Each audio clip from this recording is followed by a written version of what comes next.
At InDigital, we know the public safety professionals hold themselves to a high standard. In fact, standard doesn't do it justice. In over 25 years working alongside you, carrying millions of calls over our IP networks, your dedication has inspired us. That's why our ESI Net goes beyond industry standards, not only i3 compliant, but designed to adapt to future development for a network you can count on when it matters most. Learn more at indigital.net. Carbine, it's multimedia. You can get text, translate to whatever language, getting away with the legacy equipment and going into a cloud-based solution. It's the first time in U.S. history that we have an EZNet through cloud-native call handling. As a police officer, to have the victim go video, that's unheard of. You're getting upgrades every month, not every year. To schedule your free Carbine demo, please visit carbine.com/WTT. If Within the Trenches has ever taught you something, open your eyes to what it is like to be a 911 dispatcher, or has inspired you to become one, then help support us and join our Patreon. Get exclusive bonus content, one-of-a-kind swag, discounts on merchandise, ad-free early access to new episodes, and much more. To join, please visit patreon.com/WTT podcast. And if you're an industry partner, we have something for you as well. And now, for the show. This is Jordan, and you're listening to the Code 7 Podcast Network.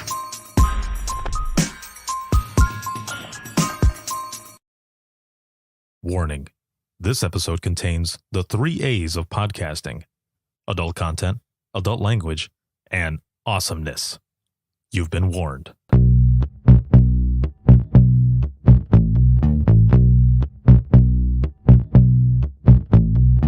Welcome to Within the Trenches, true stories from the 911 dispatchers who live them.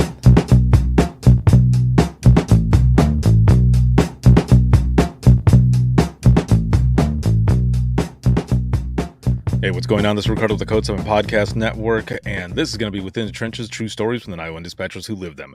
This episode is sponsored by InDigital as well as Carbine, and a big shout out to patrons as always. Thank you for everything. Thank you very much for all of it. I wouldn't be able to do what I do if it wasn't for all of you, but especially all of you who are here watching, listening, supporting, sharing, and all of it. So thank you. There are a lot of things that are going on as usual.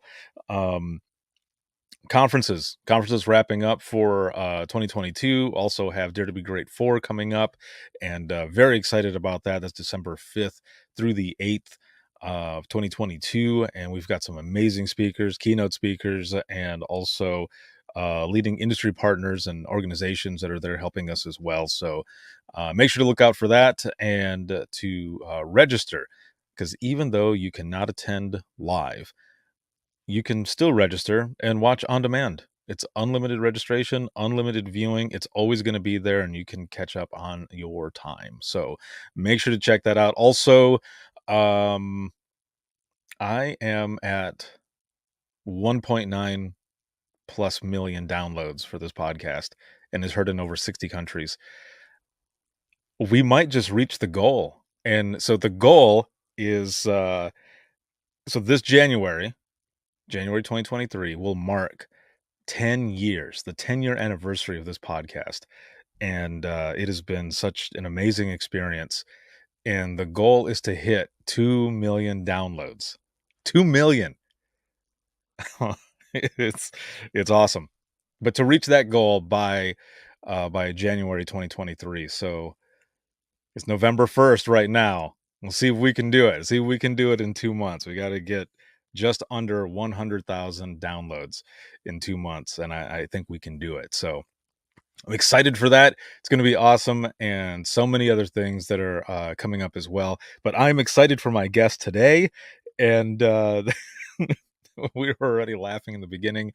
And there's just it's going to be a lot of good stuff here. So I'm excited. My guest today is Theresa, and she's an 911 dispatcher as well as CTO out of Cobb County 911 out of Georgia. Yo. Hey. All right. So first off, I'm super happy to have you on here and to learn more about you and what you do. And, we got to hang out a couple of weeks ago, and that was cool. But I have to ask right off the bat because when you first jumped on, right Mhm. before we started recording, you mentioned that there was an iguana that was staring at you. Now, Yeah. as He's I in was looking around, I see the pictures and everything. Are you in like a reptile room? Like, is this a room that has a bunch of reptiles and stuff? No. Nope. So, how many do you have in that room specifically? This room, 1, 2, 3. So just reptile. I mean, I have 3 tarantulas in here too, but 1, Oh, 2, 3, snaps. 4, 5, 6, 7, 8, 9, 10, 16, 18, 22, 4, 6, 8, 30. 30. What? This is just one bedroom. So when my kids grew up, I wanted to make sure they didn't move back in. So I just filled the rooms with cages. I mean, that's the way to do it. Yes, absolutely. Especially if they don't dig them and, if you didn't tell them or anything, they're like, "Oh, yeah, Yeah, go check out your old room," and they open yeah. the door and like, There's like no bed, no bed. My grandson makes a pallet on the floor and he sleeps in the dinosaur room. "Perfect." Yeah. It's all got locks. So all those moms are like, oh my God, there's locks on the cages. It's okay. Oh, that is hilarious. And then you said you have a few tarantulas in there too? I do. I have 1, 2, 3, 3 in here. So, for those who are watching and listening, um, about how big are they? Like, are they about as big as your fist or So one of them, my curly hair is about the size of my palm.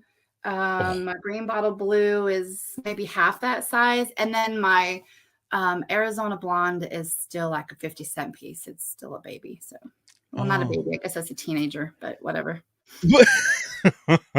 Either way, if they Right. got out and were on your shoulder, you would know. Oh yeah, yeah, yeah, yeah. I took one. I did a Halloween show. I do our Halloween show for our libraries here, Mhm. and the first thing I got her out, and she kicked her hairs, and I'm like, "Oh, okay, you're not in a good mood. It's fine. It's fine. Nobody got hurt. I was itchy, but I was Okay, we're gonna cover this a little more later when right we're later. talking about this some We're more. digressing. Oh man, that is amazing. Well, again, I'm happy to have you on here and all, and let's just jump right into it. So, you've got all of this that you're doing as well. But like I said, I got to see you a couple of weeks ago, Yeah, hit and my real good. yes, and we got to hang out, we got to tour your center and all, and it was awesome. We were there for a workshop on finding your voice, building a presentation and everything. But you've been doing this for about 5 years now, right? Dispatching Yeah, wise? anniversary is Sunday. Oh man. So, how did you get involved to begin with? It's funny because I was a Girl Scout leader for like 18 years, Mhm. and I had these 2 girls, and their dad was our internal affairs guy for the hiring process. And he's like, with a mouth like yours, you'd be a good dispatcher. And at first I was like, how do I take that? Oh, Now I right. Is that realize an it's a insult? compliment. Right, right. So now I realize it's a compliment because you have to have a mouth like mine to make it in our job. So um, went through it, and here I am 5 years later. So Oh man. Okay, so you hear this information. Do you come from like is there any family background in public safety or nope, anything like that? Or you just kind of jumped in family green? first. Nope, I'm keeping the public safe for my family. How about that? There you No. go. Yeah, I was actually the first generation that didn't do military. I had asthma, so they didn't accept me. Oh. I have a whole military family. So Interesting. Okay, so the whole part of like discipline and helping the public, like all of that stuff that that's is there. Yeah. revolving around military is there. So what did you do? What did you do before that then? I actually worked for Girl Scouts. So I was a That's right. volunteer Okay. and I worked for Girl Scouts. Um, Okay. so I worked for them for 6 years. And then before that, I was a headhunter, a recruiter. It was always education, though. Like with my Girl Scouts, Boy Scouts, I loved education. So it kind of fell in I place. see. Okay. And that's why I was asking because like with my son when he was in Boy Scouts, I volunteered, but you actually worked for them and Yeah. everything. I got So a would paycheck. you Yes, there are a few. wow. Okay. So would you say then in both of those you were kind of basically training already for the job that you have now? Yes, in a because way. the parents of Cub Scout parents and Girl Scout parents are off the chain. They're off the chain. Like, it's not the kids that are the problem, it's the parents. So those are the same people that we got calling 911. Same people. Right, and if you think about it, the kids, those are the ones that are the best callers. Yes. Hence my book. Mhm. Yes, yeah, yeah, exactly. Yes. So you end up jumping in green and all, and, so what was it like in the beginning? Let's start off with Oh my the, just goodness. the I mean, even, like, the hiring process, was there anything in the hiring process going into Um, training that surprised you? Did you get to do a sit along or anything like that? but yeah, I did that. Actually, the hiring process more because we had to do the background check. And Mhm. way back in the day, I might have gotten in some trouble. And but I was innocent. But through the hiring process, they found out that because back in the day, because I came in when I was 40. Mhm. And so everything back when I'd got in trouble was, hand done. There was nothing automated, nothing like that. But the biggest thing about coming in at 40, you don't learn things the same. You don't absorb things the same. You don't retain things the same. So when I saw our codes and signals, I was like, oh my God, I'm going to die. I'm, I'm, how am I going to remember all this? And I was like old fashioned little index cards. My husband was quizzing me when we go out to dinner, and here I am. And now I can't redirect my brain to talk to normal people. I'm like, hey, what's the 39? And I'm like, I mean, the info. What's the info? That's what I meant to say. And they're looking at me like, 39? What? So, It but that was the hardest thing, was the memorizing. I think not so much the hardest, it was the scariest for me. I didn't know how I would retain the information. yes, it is an interesting thing when you first get in there and you start learning all of this. Yeah, I was the same way. So when I ended up getting hired into the last center that I was at, which is the county that I grew up in, it was Central Dispatch. They had, I mean, I had this huge book just full of codes, township codes, RIs, like all these different things, and we needed to memorize them, right? And I would do the same thing. Like my wife would have, index cards as well, or just a sheet of paper, and I would say, all right, quiz me. And we'd go and go and go. And then we'd get to work, and it made it a lot faster because, you're memorizing this instead of having to look it up. There was a point a few years after where the training coordinator at that time was telling me that she was having her trainees not memorize, but simply know where to find everything. And I remember saying, isn't that kind of going backwards a little bit? Because I mean, Right. no, you're right. You do want them to know where to find it, but isn't it faster if you memorize it? And so there was always like this, not so much a war, but kind of a spat, going back and forth. Like, I think the memorization is key there, on top Yeah. of knowing where to find it if you can't remember it. It helps it But click. It helps you learn, get that ear, that radio ear quicker. Because yes, if you're still hearing, he said 10-8 code 7. What? Hold on, let me look at my sheet. And by that time, somebody could else have already keyed up and did a traffic stop on you, and you're still trying to figure out what the right. last stop said. So yeah, no, Yeah. I'm totally for memorizing. Yeah, and then you're just instantly behind on everything, and you're Right. trying to get a chance to, in the scenario that is, Yeah. you're trying to get a chance to do the playback, and then you can't depend on that playback because Yep. it's possible that it didn't get recorded, and then you're screwed. Exactly. Then you're Exactly. screwed. So when after you ended up going in and you did the going through the hiring process, you find out that you're gonna get it. What was the training like then? Were there different phases, or how did that work? So everybody kind of had a one up on me, except for my pod partner who's celebrating 5 years with me this Sunday as well. We were the last ones to come in. So we really had no sit time. So everybody else in our group, there's 11 of us, they had months that they got to sit and listen and kind of get used to hearing the signals and codes and get used to hearing that jargon on the radio. Mhm. So we came in, and she got a special trainer, and I got Jason. And Jason cracks me up. He would always be on his phone. I'd be like, Jason, what did they say? And he'd ignore me. And he's like, what do you think they said? But I couldn't use playback. That was a rule. You couldn't Oh. use playback. And I'm like, Mhm. 10-9. And so the officer, get frustrated with me. But then I learned how to message them. I'm like, hey, I'm training. Don't hate me. I was like, tell you guys I'm training. But yeah, he I learned a lot. I think one of the things that got by the wayside before our new director and deputy director came in was the newbies would be on their phone. And I would tell them when I was in training, although it was only 5 years ago, it was no phone, period. You can have it out in case you saw your husband or whatever loved one call, but no scrolling, no nothing, because I learned more from listening to the people around me. Like if they're on a foot chase or if there's something else or watching what they're typing on their screen, I learned more when my radio was slow. I was listening to what other people were doing. And that helped me because I learned how to do command line stuff quicker by watching other people. I'm like, oh, my trainer never showed me that, and now that's being brought back, like no phones, and I'm totally for it. But it's also, I mean, just the whole training process, you get comfortable with the slow radio, and then all of a sudden you're switching to the next radio, and now you're having to learn all their voices and their slang and all their, and our county is so vastly different from one precinct to the next. We've got the cow tip inside of the town, and then we've got the side of the town that swears that they've never had homeless in their town ever because they've been there 62 years and da da da da da. And I'm like, what?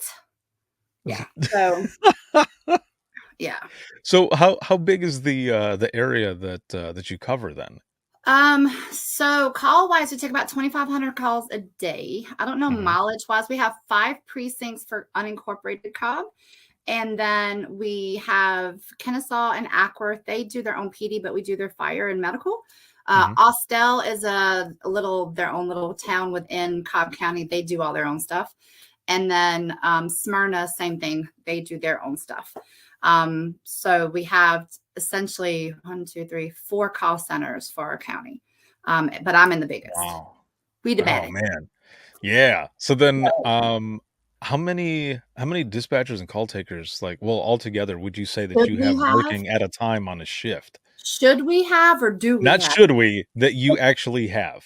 Yeah. We actually have total across all 4 shifts, like 32, I think is what they told me last time. And then on the floor, how many are on at We a time? should have just shy of that per shift.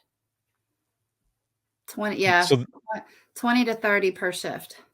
damn. You And then saw how how many? big our center was. It's massive. Right. Yeah. But Very yeah, but empty. how many do you think were working at the time that That Sarah you're and I in? were there? Let's see. We got 6, 8, probably 12 to 16 on the shift. If you're lucky, Wow. like Sunday, they started with 8. Dang. Okay. And then I'm trying to remember now. Is it 8 or 12-hour shifts? 12. 6 to 12-hour 6. shifts. Yeah, we 6 to have a power 6. shift, but that's Woo! 12. But like our power shift on our side only has 1.2 people. 1.2 because one is on a altered schedule because she just had a baby, so she's not there. Oh, okay. She still counts as a whole, just she's not there a whole shift. So Right. but the other one, I want to say they have like 3 or 4 on their power shift, and that really helps them because in the afternoon, then when the phones are really busy, they've got a lot more help. So See, and I asked because the central dispatch that I was part of, there were 3 of us on minimum. I mean, there's The perks minimum to was that, 3. but that could also be bad because what if you hate the other 2? You don't have anybody else. At least with 30, I have my options. Like I can like Well, 16 of them and not the other 14. well, it's on a Friday or Saturday. The good thing was that there was an overlapping person that would work 1P to 1A. So there would be 4 on the weekend, but they would be gone at 1 in the morning. But you're right. Yeah, if there's some sort of beef or whatever with a couple of them, you're just kind of there. The good thing Right. though, and for everybody to hear this as well, is that no matter what was going on in the center, when a call would come in, it would be like that. Yeah. And we would be Yeah. working like a well-oiled machine. It didn't Yeah. matter what was going on. We would jump in Yeah. and then jump back out. It's just like, and I'm sure you've dealt with this as well. You're talking about a show or you're talking about a movie or just something that happened, with your family or you, Yeah. on your way to work. Phone rings. turn around, you go right into it. And Yeah. then when you're done, you go right back into that conversation Yeah. like nothing.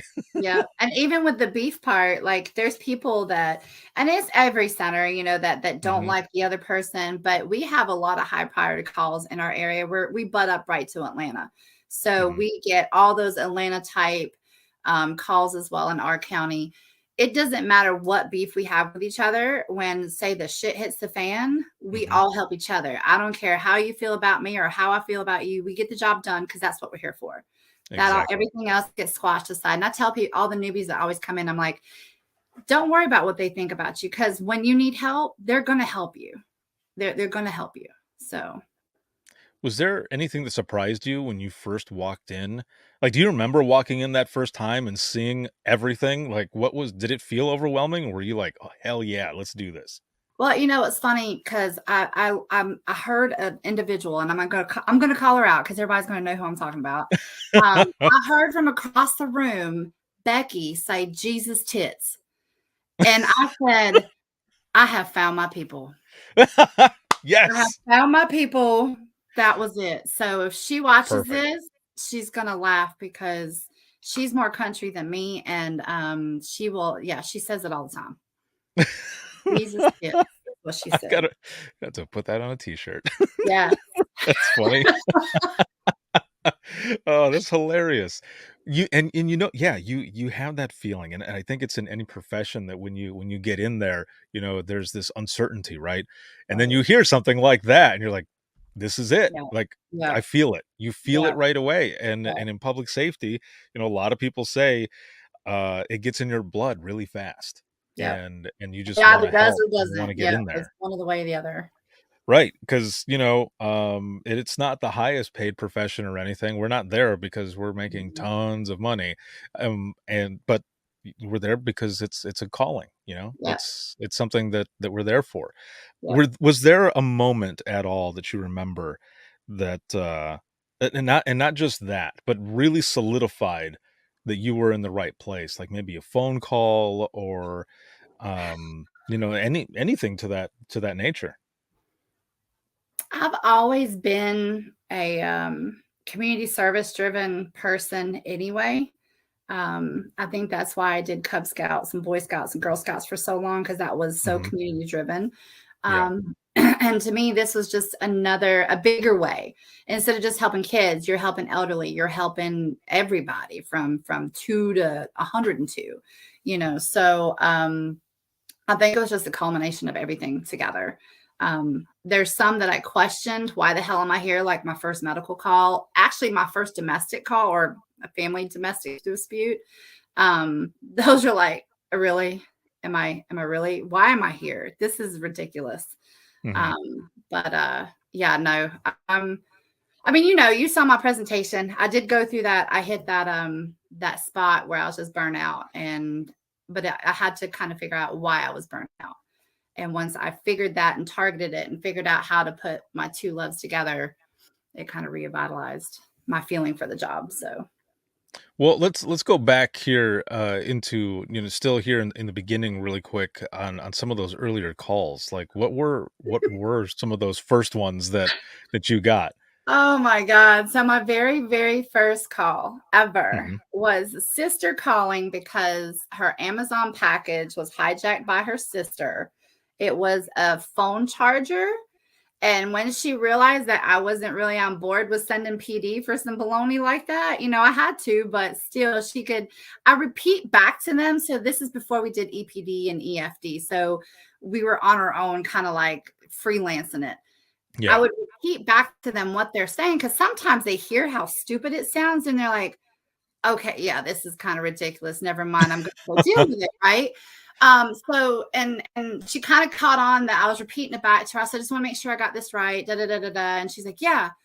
And by the way, she's wanted by the cops, so y'all come get her ass. I was like, oh my God, really?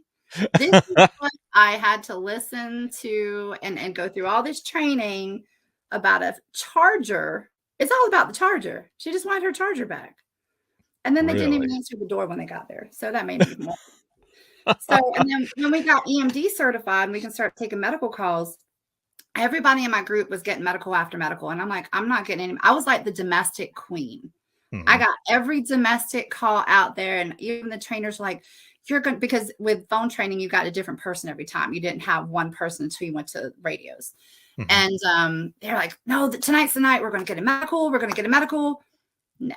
So finally, after like 2 weeks, I get this guy, an older gentleman, and he's mumbling something. You could tell he's drunk. He's like, I said, well, sir, what's going on right now? What do you need right now? And he's like, well, my girlfriend just left. She left me in a kind of a way, and my balls hurt. And I looked at my trainer. I'm like, this is not the medical call. This is not the medical call that I'm about to figure out how to EMD. I said, okay. And then you have to find out, did he get hit in him? You know, because you got to figure out which route you're going. Right. Yes. You're putting this puzzle together. Yes. Oh, Lord. It was horrible. So then in the questioning, he said that he had difficulty breathing. So, of course, now I have to stay on the phone with him until help gets there. Well, now it's priority one. This man had no problem breathing because he would not shut up. And so while we're sitting there waiting, he starts saying, well, you know, honey, I think God has sent you to me. Maybe you should come here and just sit down. I said, I don't think my husband's going to appreciate that too much. And he's like, I'm not asking you to touch him or nothing. Just sit next. I was like, oh, Lord, help me. Wow. Help me. And I'm looking at the trainer and I'm muting my phone. I'm like, please tell me I can let him go. He is breathing fine. He's not going to die. And then apparently I EMD'd it wrong anyway. It should have been abdominal because any testicular pain is the abdominal card. So I was more disappointed that I did my first medical on the wrong card. Well, okay. So for those who are watching and listening, because there are a lot of folks that watch and listen that are of the general public. So what is EMD? I know what it is, but from you, what is EMD, EFD, and medical, EPD? So it's emergency medical dispatch. F is for fire, and then EPD is for police. So you go based upon when you ask that special question, tell me exactly what happened. Right. Whatever they say there, you determine, is it medical, fire, or PD? And then you select the specific situation. Is it domestic? Is it a noise complaint? Is it a nuisance, a panhandler, whatever? And it's a very specific set of questions. So no matter who calls 911 and whoever they get, they will always have the same questions. So that way we're not trying to train, kids right out of high school might not know what to ask on a shooting. Now with a shooting card, you have specifically what to do. Stroke card, heart attack card. That way it helps kind of get everybody on the same page. The same questions are asked, whether it's scene safety or saving somebody's life, CPR instructions, stop the bleed. But you have to be certified in it. So you have to take a class and then you have to pass the test and then you get recertified every 2 years. So let me ask, how did you put that out over the air? I was phone training. Oh, yeah, I was phone training. But now let me tell you, I am one of those that will put whatever it says out on the air. Good. I was the same way. We had a goat loose a few months ago. Come to find out it was a sheep, but we thought it was a goat at the time. Mm-hmm. And I said, radio to all units in the area. We have a goat who's having a bad day. You tell her out. So that kind of took off. And even the sergeant at one time played a screaming goat over the radio. And so when we hold the station, it's 10-3, right? That means all emergency traffic stays there. Everything else goes to a different radio. And so they get on scene and they're like, I'm out with a goat. And he was like, it sounded like he was chasing them. And he's like, radio, he's 1080, which is chasing for us. And I said, absolutely not. We are not holding the station for a goat. And so here comes my sergeant. Radio, do we have a direction of travel? Did he leave on foot or in a car? It's a goat. It's a goat. Oh my God. I was like, unless it was a suspect that was the greatest of all time. I mean, it was amazing. You never 45 know. minutes of chasing this goat. And it was right on the border with another jurisdiction. And we got a call because they were kind of driving behind it after about 40 minutes because they're tired. The cops were because they had to actually run. And I got a call of this same goat. And I'm like, I thought they're behind it. And I said, whoever it was, I said, are you still behind the goat? He's like, yes, radio. Why? And I said, well, I just got a call that's going down VMH towards Austell. And he laughs on the radio and said, yes, ma'am. I'm hoping if I can chase it down, it'll be in their jurisdiction and their problem. So they're trying to push the goat into the other jurisdiction so it'd be their problem and they could be off the call. That's awesome. And then the fire truck rolled up and hog-tied it like a calf. And then we found out it was a sheep and we posted the picture on our social media. So it went viral.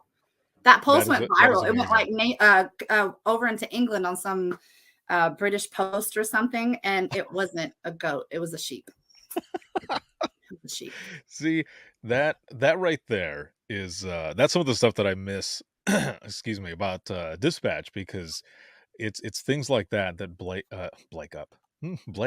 that break up the chaos that can be 911, right? Yes. And sometimes, there are other times as well where you're taking bad call after bad call after bad call, and then you get one that just kind of makes you laugh, and you're like, thank you. I kind of needed that one. I really needed that one. That was one that morning. By the time we started at 6, so we had 11 accidents.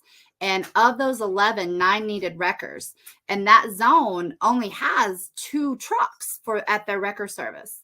Mm-hmm. And even I didn't even want to call anymore. I was like, I'm sorry. And he's like, another one? I'm like, yeah. I said, they know, they hear each other asking for the same wrecker. They know it's the same 2 good old guys. Each precinct has their own wrecker service that we use. Yeah. And so it was like 3 hours of nothing but working accidents. And then finally everything kind of cleared up and in came Mr. Goat. So it was fun. I think it was a nice, release for them too, because they just spent the first 3 hours of their shift working accidents, and it wasn't even raining. That is awesome. Those are those things that happen 911 that you can't make that shit up. And No, the reason I had asked too is because, and I forget that the way your center is, like, everyone is split up into different pods and stuff and do different things for myself.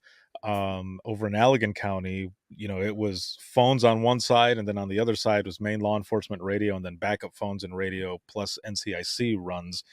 And so I would be taking 911 calls, but also at the same time toning it out. Yeah. And I remember a call. I remember a call that came in once when I was training, and my trainer's sitting next to me, and I'm taking this call, and I have no idea how it happened. He didn't want to say too much, but it was a gentleman who was at a rest stop, and he had somehow gotten his coin sack caught in his zipper of his pants, and he wouldn't give me any other information. He was in, like, I can hear him in my head right now, in pain, and I tell him that I'm going to put him on hold really quick so I can tone out, EMS for him. And I turn and I look at my trainer, and I remember asking, dude, how do I put this out? Like, what do you, I just say it, just say what it is. And she goes, just say his penis problems. And I was like, okay. So I put it out as penis problems, and I unkey, and I look at her, and she is like, her eyes are just busting out of her head. And I said, what? And she goes, I didn't think you were going to say it. I was like, what? You told me to say it. I was like, that's what you told me to say. I'm a trainee, man. Entrapment. Yes. Oh, that is amazing. Oh, if I could go back in time to tell myself that, be like, testicular entrapment. Do that. Yeah. That's hilarious. Yes. So I hear you saying this about radio. So they call you guys radio? Just like Super Troopers? It depends on the badge number of the officer. So if it's like a 3-digit number, it'd be like I don't even think I'm not going to call into them. I say 1, 2, 3, 4 Cobb, and they call me Cobb. I'm like, bro, come out of retirement, call me radio, whatever, or dispatch, something. So it really depends on who their trainer was or how old they are. A lot of these old folks, the ones that stayed in retirement, they say Cobb. So you can always tell. It all depends on who their trainer is. So see, and the reason I ask is because when I was back in Allegan, They just called us Central. They would call up Central, and sometimes they would joke around and call us radio only because of Super Troopers. When the dude's like, "Don't call me radio, radio." And when we would have trainees in there and they were training on radios, they would mess around with them sometimes in the middle of the night on midnight shift, and they would key up and say like Baker 3 radio, and then it would just be silent. And But I'm now, sitting like, there. all the youngins, they wouldn't know what that is. That yeah, that's true. Well, and so then I'm this specific time I'm sitting on backup phone and radio, and the trainee is sitting on main radios next to me, and she turns and looks at me and she goes, "Ricardo, are they talking to me?" And I said, are you on radio right now?" And she goes, "Yeah, but I thought we were Central." And I started laughing. I said, "They're messing with you because you're new. So they're like, this is your Right. initiation coming in." And she Right. goes, "Okay." So she keys up and she's like, "Radio, go ahead." Or goat head, because we would say goat head as well. And Oh so my it god. was, yes, it was always hilarious and stuff. But that's why I ask about the radio thing, because Well, we so would say it as well, but it was a joke. when we have to tone out the high priority calls, my Mhm. sergeants can tell. Well, I always say good morning in the morning, so to let them know that I'm not the one that hates their job, that it's me. So hopefully it'll start them on a good day. And so I say good morning to every officer. And one of the radios that could be like 30 something times that I say good morning. And they've actually come into classes that we've had that they're in the building too. And they're like, hey, and whoever the good morning girl is, we appreciate that. And they all turn and look at me. And I'm like, you just don't call me out. But I forgot where I was going with that. Yep. Alzheimer's. It's all Anyway, so, when I tone on high priority calls, some of them, God, I know we need trainees, but they put in, if it's an empty house and people are uh-huh. just going into the empty house, like kids are going in there to smoke or do whatever teenagers do. Yeah. Um, that's not a breaking and entering via a 6 for us. That would be a tonable break in, right? A Yeah. 6 for us would be like that house, someone lives in it and they're breaking into it, or the business, there's a business in that building. If it's empty or up for sale, it's not really something tone. So they could tell by the way I tone, whether it's a listen to this tone, you're hearing it more than a blip, or if it's a quick little beep, they know, oh, this is going to be a bullshit call. So we had like 3 in a row one day, and the sergeant said, I can tell the severity of the call by how you tone. I'm like, that's so sad. That's so sad that you know I mean, that. but that's kind of awesome in a way too, because they kind of know what's coming up. It's just like on the other side of that, if there's a high priority complaint going on, and one of your officers, might, let's say there was an accident or something, or just I don't know, just something happened. You start listening to those voices, right? So that you narrow down who it is who's in Yeah. trouble. And sometimes we do it without even thinking, Yeah. but that's one of the things that we end up doing, because we work with all of these folks so much. We know their voices, we know the tones of their voices, and if you have one person that is a hard ass, but that moment that you hear their voice change Yeah. just slightly, shit is going down. Yeah. Yeah, I was like, I think the one that I ever remembered was there's a radio that used to scare me, and I worked it until I wasn't scared of it anymore. And Mhm. so I learned those officers a lot more than the other radios. And one day he had a baby not breathing. Come to find out, it was a special needs. Dad was sleeping with it, and he actually rolled over on it. So I didn't Mhm. know that the baby had passed while he was there. The next call that he went to was a dog that was hit by a car. The dog ended up dying in his arms. And then it was like another elderly or something that passed away. But anyway, so by the fourth call, I could hear it in his voice. He's usually one of those like really chipper and, Yeah. thank you, ma'am. Yes, ma'am. And I could just hear it. And I messaged him nothing. I texted him nothing. I messaged our other officer. I asked her, I said, hey, have you talked to him? She's like, no, he's not responding. So I actually went to the sergeant and I called him. I was like, hey, I don't know if you've been paying attention because, they've got like 10 officers and they're doing their stuff behind the scenes too. I said, but he just took, and I told him all the calls, and I said, he sounded kind of down. And the next thing I hear him go over the radio, I'm like, show so-and-so, done for the day. and sent him home. And he didn't catch it, you know, and it's not his fault there. You've got a lot going on, but I heard it in his voice. You could hear like the life just being sucked out of him. And I try to tell that when the sitters are sitting with me, you know, it's part of your job. It's nothing that we can train you to hear. You just kind of learn it. And when you see somebody have that many calls and nobody's calling them on it, you know, it doesn't hurt to talk to your sergeant. The sergeants are human too. A lot of people seem to be scared of sergeants, and I'm like, whatever. He just makes more than I do. So, Bring it on. but yeah, but that's part of our job. There's really no training for it. It just kind of comes with it, you know. And he messaged me a few days later and apologized. And he's like, I know you told on me. I'm like, I'm sorry. But, you know, we had like 2 PD suicides that year. And I'm like, absolutely not. We're not going down this road again. Right. So what about a call that, well, actually, before I get to this part, so you've been, you know, you've got all this experience and everything, all these different calls that you've taken. And, you know, you mentioned being, you know, a CTO. A lot of times from the people that I've spoken to, when they go into being a CTO, you know, a trainer, it's one of 2 things, and it's almost the same, but, you know, different a little bit. And that is either a person had an amazing trainer and inspired them to be that type of trainer as well, or they had a shit trainer and they wanted to make a change and wanted to make sure that the other folks that were coming in were learning in a way that, you know, you didn't have to.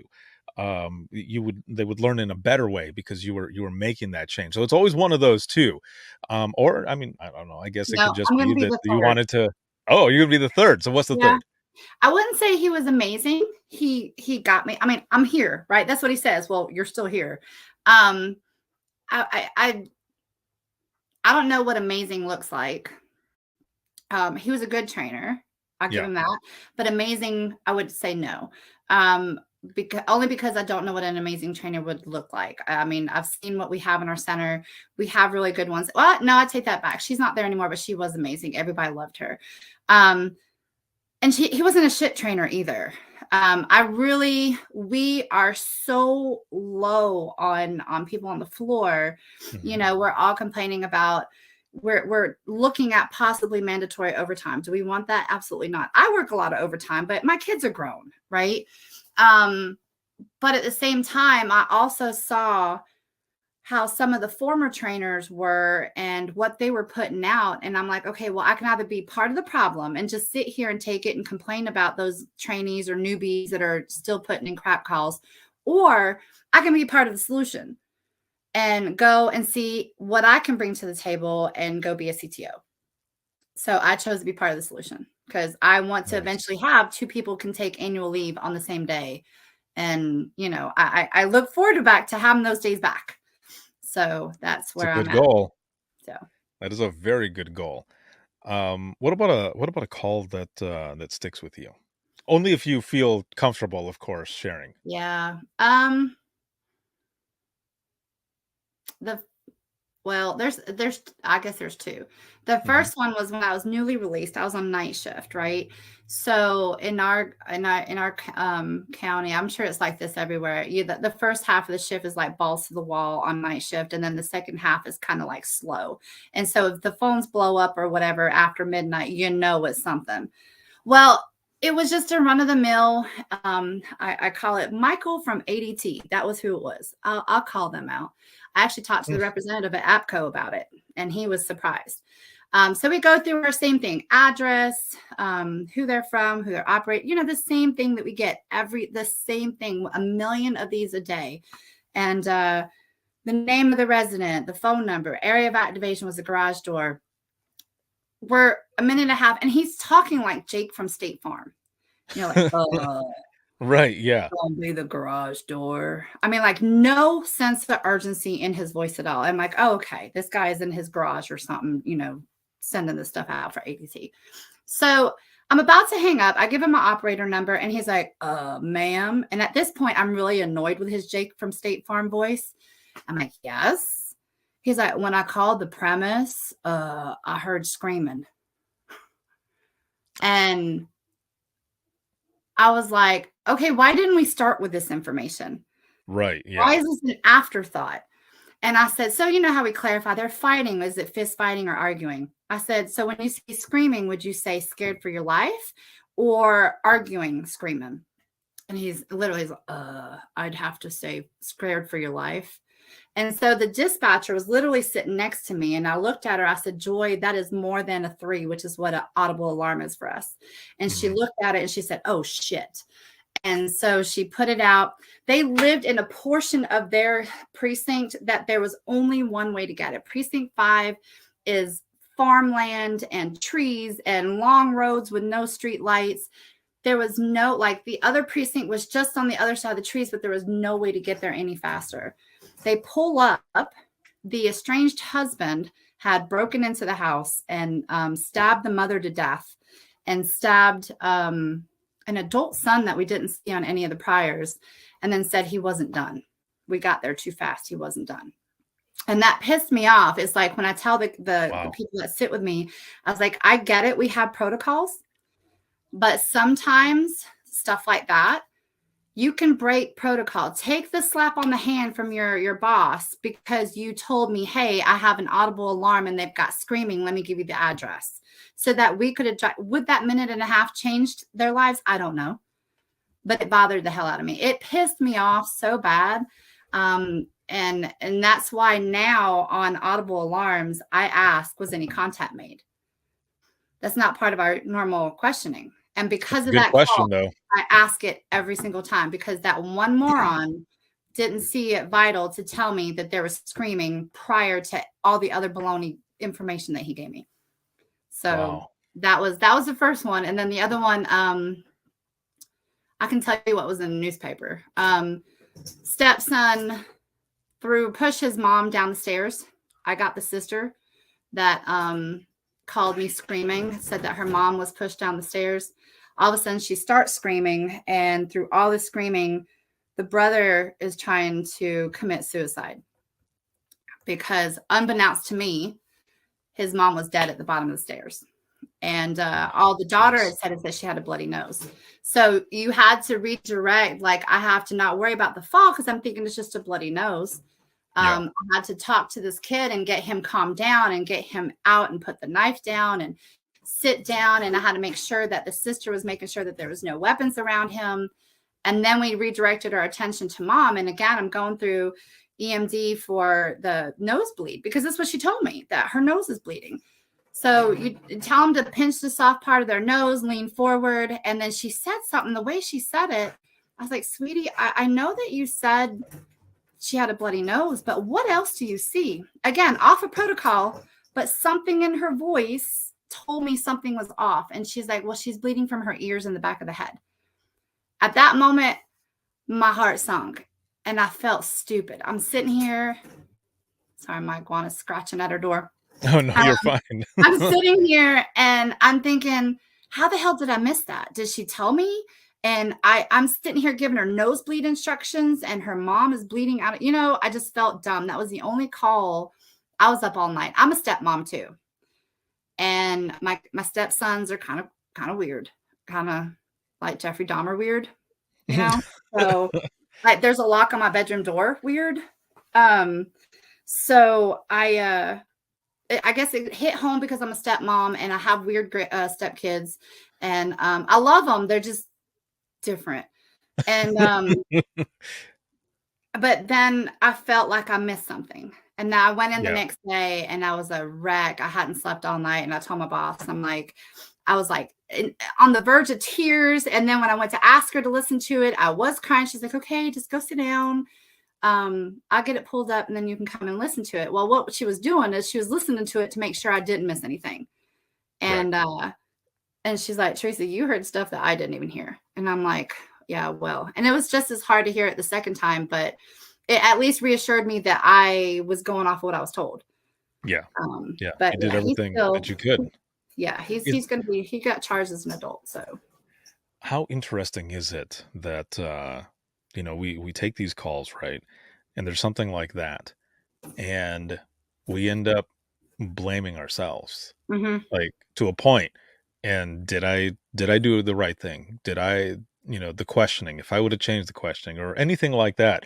And it, like, kind of destroys us for that little bit, and then we kind of had to work back into it and then come back, and you continue taking those calls. Now, here's another question.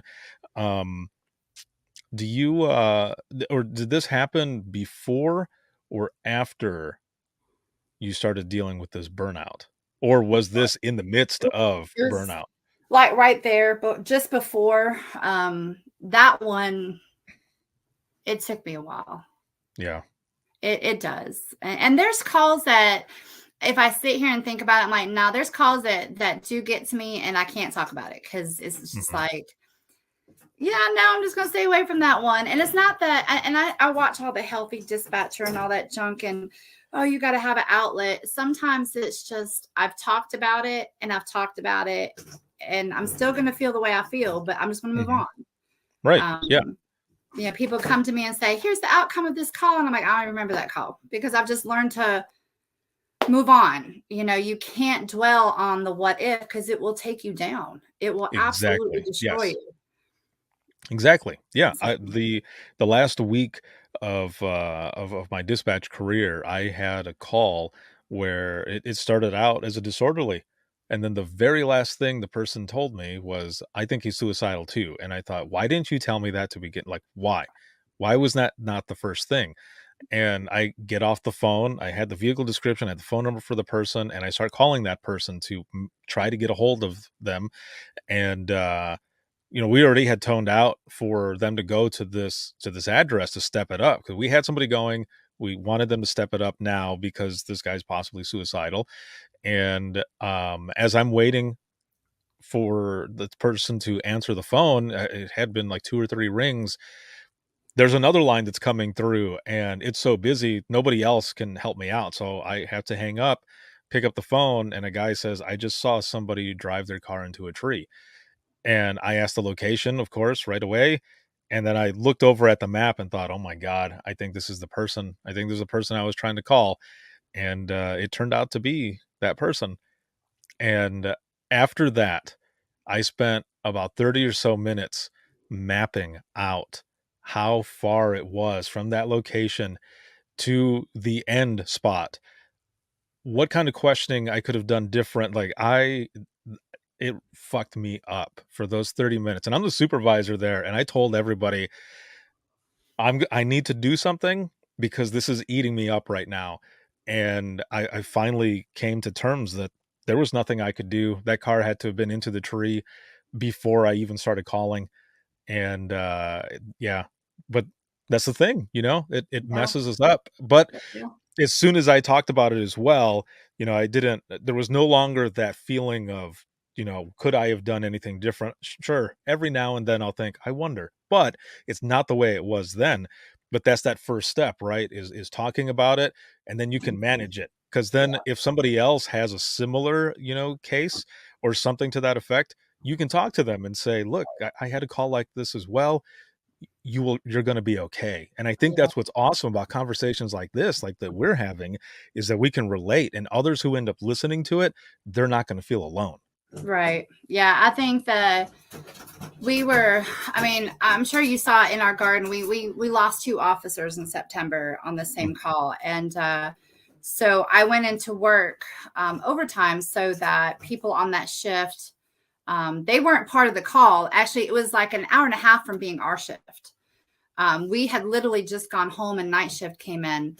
And I'm not getting into the whole call, but we lost 2 officers. And Yeah. so I came into work overtime. So those that wanted to go to the funeral, they could. So one of my coworkers, she just got promoted to supervisor. Congratulations, Hattie, if you're watching this. Congratulations. So I was her backup because you never know. You think you're strong enough to do a final call. Oh man. And so I was there. I was ready. I was like, okay, if you whatever, I'm here. I'll click on and go with it. She did amazing, but I saw how hard that was for her. And you remember we had 2 back-to-back, 2 days back-to-back. Right. So I was in there the next day. The person that was going to do it didn't, she got sick or something. And so like, does anybody want to do it? And it's not that I wanted to do it. I didn't want Hattie to do it again. I saw how hard that was for her. I didn't think anybody needed to do 2 in a row. So I volunteered, and I literally, everybody's like, you can be okay. I'm like, listen, I just sent a message to the room. I'm like, I love y'all, but just let me be in my zone. Let me be in my zone. I don't want the funeral on the TV up here. I don't want to hear it on your phones. Just, I don't need that people around me. You know, some people love that. I just need to be in my zone. And time came. I went to the bathroom. I read through it to make sure that I remembered how to read English. Just kidding. But, you know, just to kind of pace it and understand that I can get through it without, if I can't get through it without crying in the bathroom, I'm not going to be able to do it on the radio. Right. And so there was one of our new girls that was training. It was Hattie's training. She had the funeral up on her phone. And I looked over and I asked her, I said, Madison, can you please just turn it the other way? Just, you know, and she wasn't doing anything wrong. It's just, I needed to be out of my head. Exactly. Yeah. So I got it done. And I would say that is the hardest thing I have ever done. The hardest. There's no training. There's no preparation. There is nothing that can prepare you to do that. Nothing. And so I went out, and Hattie was my backup the next day, and she went out with me. And like a week, was it a week? No, it was 3 weeks later. I'd gotten our community service award or something from our Chamber of Commerce. I don't remember the exact wording of it, but they did a tribute to our fallen heroes. And I was like, oh, Jesus, you know, here I am. I'm about to maybe get called up if I get this award. And I don't want to be an ugly cry. I mean, ugly. Cry. All puffy and everything. It's ugly. It's like, I look like one of those goldfish with the puffer eyes, you know, and I had put on makeup that morning and my hair. And I looked at my other supervisor, and she's a crybaby too, like me. And she's like, I'm sorry, I didn't know. So I go to my phone and I'm just scrolling, like getting out of my head, not listening. She's the same thing. She picks up the newspaper, trying to read the newspaper just to not listen. And it's not that we don't love them, but for us, it's hard, you know. And I look at my phone and I see a message, and all I see is the officer's last name of whose last call I did. I said, nope. I went to Instagram, started scrolling. Come to find out, it was his wife. At the exact same time that they're doing this tribute to her husband at this awards banquet, she's messaging me because she found out that I'm the one who did the last call.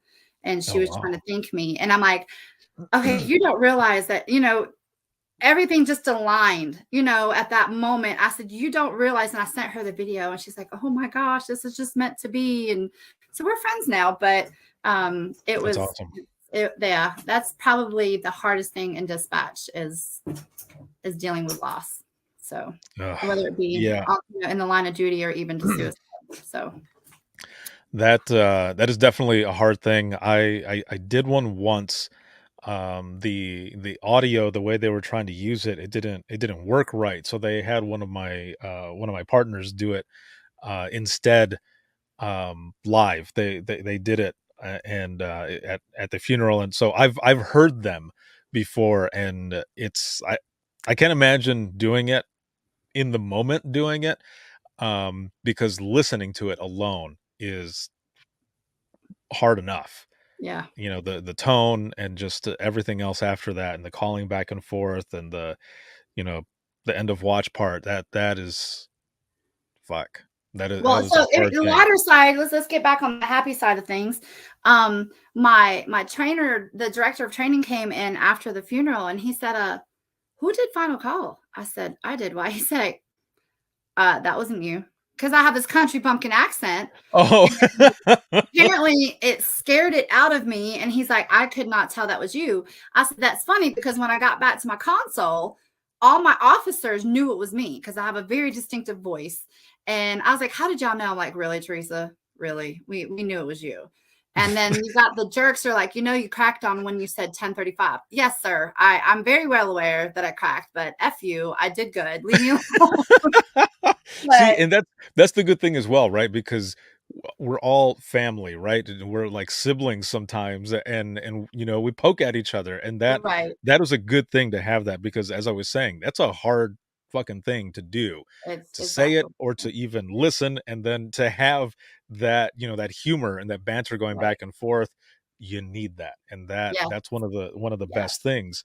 So, um, kind of talking about your burnout here, Yes. you mentioned that there was something that you ended up getting into, or something that you ended up doing, which kind of, you know, it sounds like it's something that you use to be able to kind of break out of that burnout in a way with this project. Like you ended up doing something that, you know, you put it together, is what I'm getting at, right? Yes.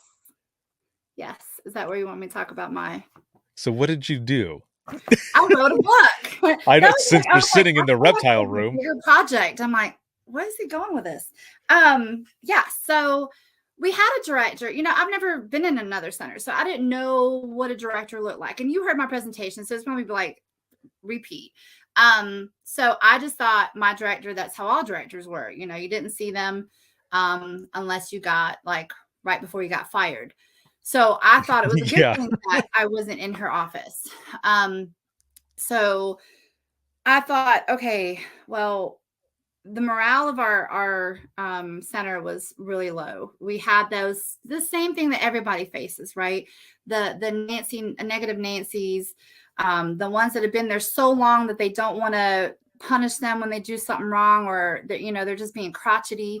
And then the new ones that you don't want to piss them off because you really need their butts in the chair, you know, and you're just stuck. You're stuck because there's nobody wanting to do anything because we need people on the floor. So I thought, you know, I do have a reptile rescue. We're a nonprofit. And so I would come home. My reptiles are my calm to my day. I come home, I work with them, and people are like, oh, but you always have to clean. Fine. I'm not helping kids do homework. I'm not having to feed anybody but myself. Nobody's back talking me. This is where I enjoy, you know, and then we take in rescues, and a lot of times they're sick or whatever. So I'm nursing them back to health. And that's just my way of coping with what I hear all day. So I thought, you know, I could write a book, and what would I write a book about? And so I kind of thought, okay, I remember I had gone to an elementary school, and we're, you know, did our little 911 spiel. And I said, so only call if you have an emergency. And it wasn't the next freaking week. Here's this little girl calling 911, says she went to the school. And well, she said, I just wanted to make sure that the lady that came to my school wasn't lying to me. And it was me that answered Oh, the phone. oh, that's awesome. And I was It was like, do meant you to go be. to whatever school it was, and Green Acres or whatever? I don't know. It's Green something. Yeah. And she's like, yes, ma'am. I said, and what did I tell you not to do? And she's like, oh, click. I decided to write a book about when not to and when to call 911. And my characters are my animals. So this is Turbo, the tortoise, although he looks like a turtle in the book because the colors are more of a turtle than a tortoise, but hey, whatever. Mhm. So it kind of goes through, starts with in school, how they, you know, how everybody learns about 911 and them coming to school. And every character, all his friends are either, like the frog is an amphibian, obviously it's not a reptile, but he has all his little reptilian friends in every situation that we've taken a call on for 911. Now, in the book, it stresses why not to. Like, mom is the voice of reason in the book. Like, okay, well, instead of calling 911, what can you do instead? And then also, like, the importance of learning their phone number and their address. While your siblings steal your toys, it's not a police matter, you know? So, Yeah.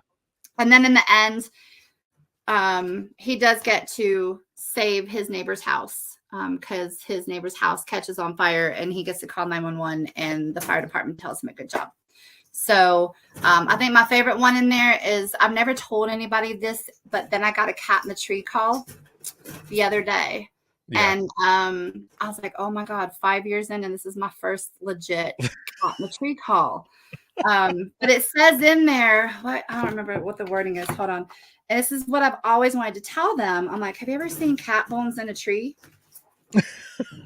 Yes, right? this That's is the right. part You that I have was to going to call out. come down, right? Exactly, because if they're dead, they really fall out of the tree. But you're not going to tell the caller that. So legit, the other day I had my first cat in the tree. He's like, well, ma'am, I don't think you understand. It's a 50, 60-foot pine tree. I said, well, sir, I don't think you understand. We're not coming out for it. Just put a can of tuna at the bottom, leave it alone. When it's hungry enough, it will come down. I said, it might come down backwards because that's how their claws are. But I said, but it will come down. I mean, I didn't say breathing or not. I just said it will come down. So That's funny. So, Well, I do reptile shows, educating people about how to take care of reptiles. So many people just go to PetSmart, think what they have is good. That actually a lot of the products in the pet stores are horrible. But so I was already packing out the libraries with just my reptile shows. All the libraries in my county and the surrounding counties, I do reptile shows, and they come by the droves.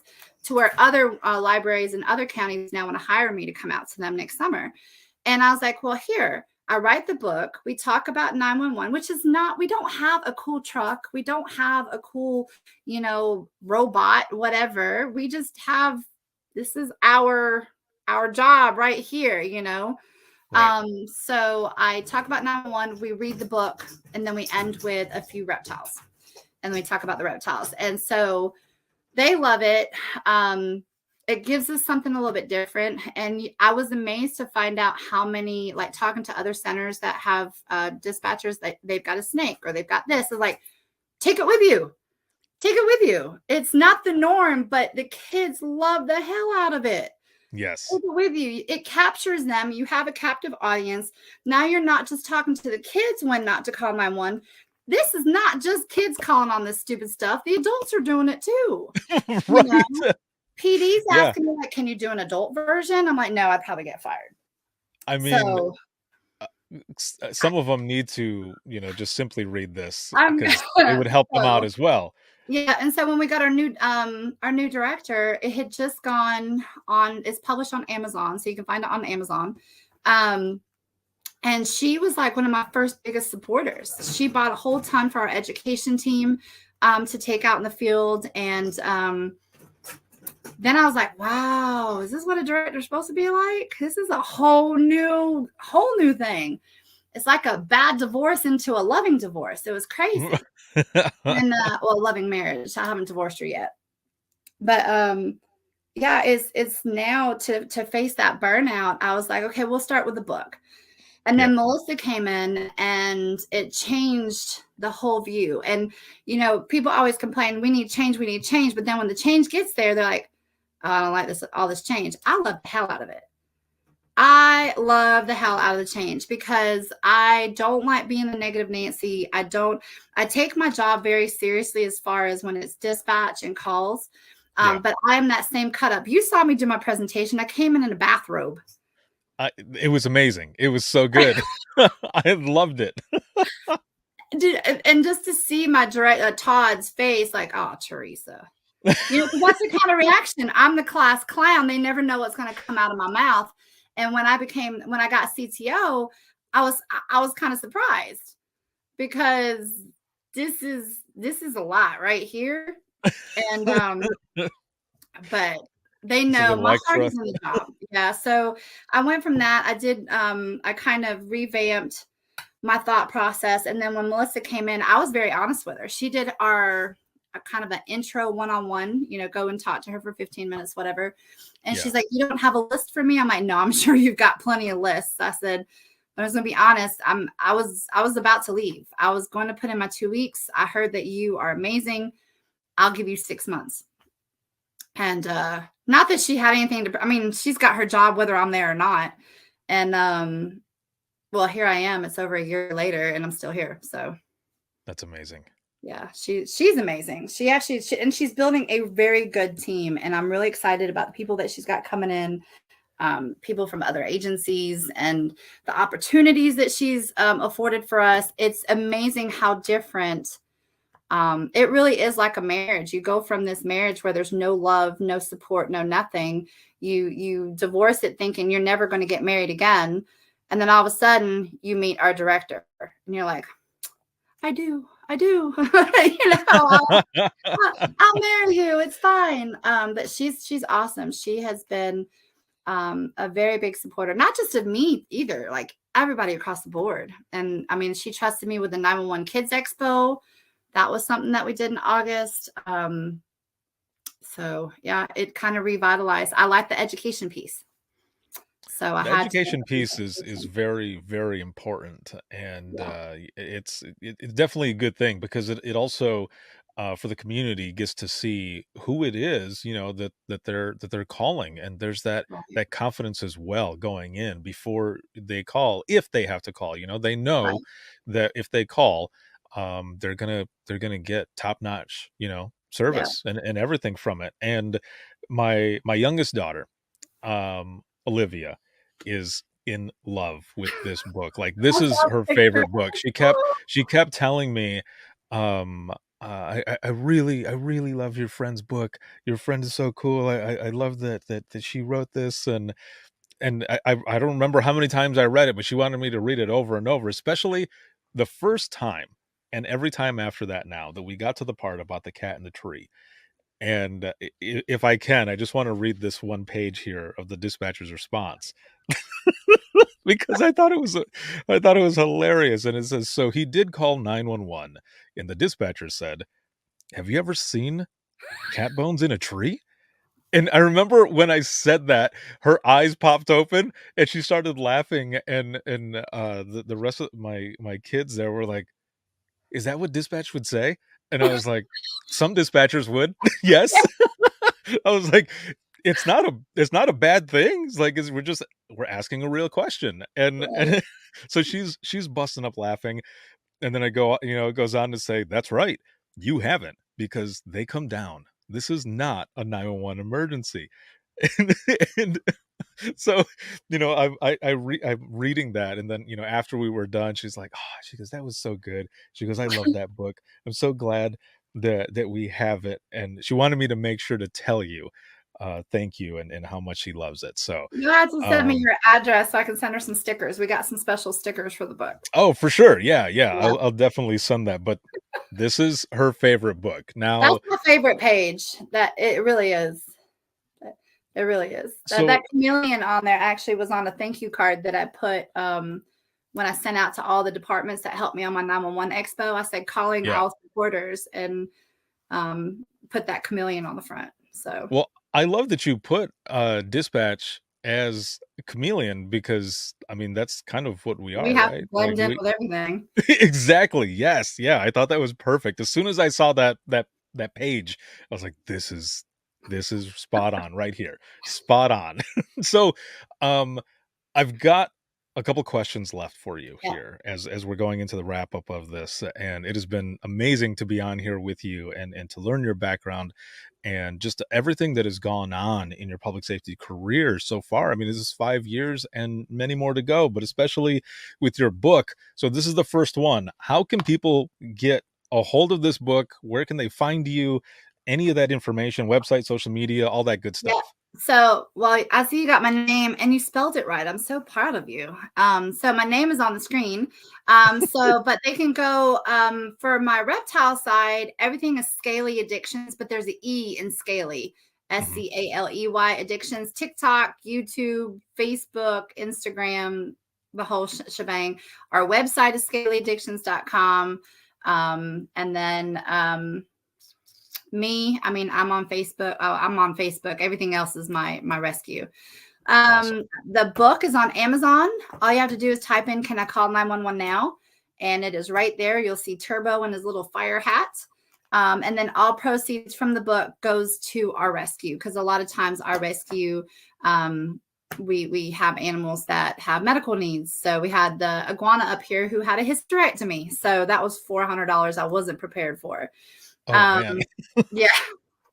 Yes, that was interesting. See, look, I got actually, see, something weird. That's her eggs right there. Oh, snaps. Yeah. There's 59 eggs or 56 eggs. But anyway, it's pretty cool. But anyway, Holy I moly. digress. So yeah, Amazon. And then if you message me on Instagram or Facebook and show me that you bought the book, I will be more than happy to send you some stickers. So Perfect. Well, again, it has been amazing to have you on here. thank And you. my last question here is, um, if you could go back in time with the knowledge that you have now to talk to yourself in the beginning, what advice would you give yourself? Is this for 911 beginning? This is 911 beginning. Okay. I was going to say, otherwise, like, stay away from him. But that was my ex-husband. Um, what would I tell myself in the beginning? I don't know. I mean, don't take everything to heart. Mhm. Learn how to move past it. It was very hard being a positive person in a negative center. So that's why I felt good that everybody could come talk to me, but I wish the topics were different because it was usually somebody venting about somebody else. So just stay positive. I mean, really just do what I did. Stay positive. I had my days, we all have our days, but just stay positive. Don't fall into that. It's always so easy to fall in with the negative Nancy's. Don't do it. Otherwise they win. I mean, the good needs to come through. And I think with our new administration, we're definitely almost there. So we got a lot of work to Awesome. do, but we're almost there. Awesome. Again, thank you so very much for being on and for putting this book together, all of your work Thank that you you. do. Thank you for being you and for being on here. It's been awesome. Thank you. Thank you. So I will be right back here with you in just one moment. And for those who are watching and listening, if you have any comments, questions, or you want to be a guest on the show, you can email us, and that's going to be wttpodcast@gmail.com. Once again, that is wttpodcast@gmail.com. You can follow us on Twitter. That is @91podcast. You can like us on Facebook. That is facebook.com/Within the Trenches Podcast. This episode has been sponsored by In Digital as well as Carbine. Shout out to patrons as always. And if you want to be a patron of the podcast and help support us, you can check us out. And that is patreon.com/WTT podcast. There are bonus episodes, bonus material, early episode releases. There's also swag and discounts to the store. So, also a perk for patrons only are audio versions of Open Mic Live, as well as the DRT and the media partner spotlights. So, again, if you would like to be a patron, you can check us out, patreon.com/WTT podcast. And you can see this on YouTube as well as Facebook and Twitter, and then LinkedIn Live as well. And you can listen 24/7 on Apple Podcasts, iHeartRadio, Spotify, your favorite podcasting app, and withinthetrenches.net. Have a good one, everyone, and we'll see you in the next one.